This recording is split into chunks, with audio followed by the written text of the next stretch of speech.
I will read the transcript, teacher. I was with my parents. My father was going to open a business in Winnipeg. People were saying to my mother and father how fortunate they were to get on the Titanic. I was excited because I was going on a wonderful big ship. I had no fear or apprehension or anything. She was very beautiful, luxurious beyond words. It was the first time I would been on a board a ship.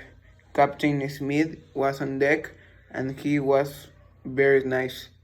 He had a beard like my own grandfather and he admired all I had. On the third night, I was sound asleep. My mother woke me and said, I am going to dress you.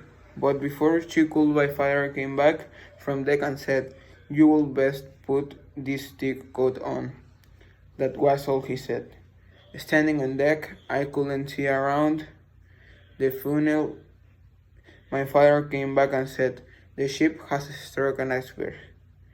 My father had no difficulty in imbuing me and my mother in lifeboats, but he made no attempt to get himself.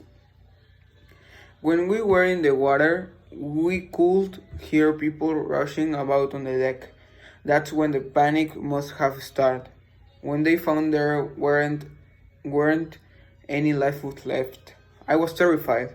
I didn't know what a shipwreck would mean or how long it would take, but I was too terrified to anything but shriek for my father. I knew we were left behind.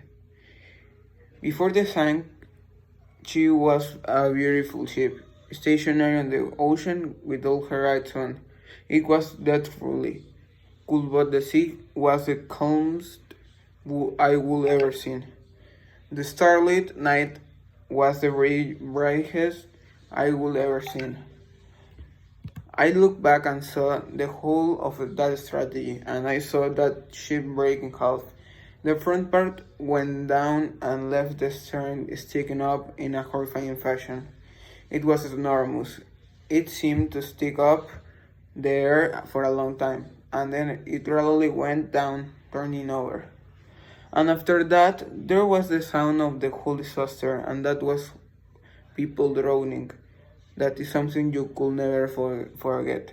And then the dreadful silence that followed it, it seemed as if the whole world was standing still. It was discovered that my lifeboat was overcrowded, and the officer in charge of the boat decided he could get rid of this lowlife by putting people in other boats.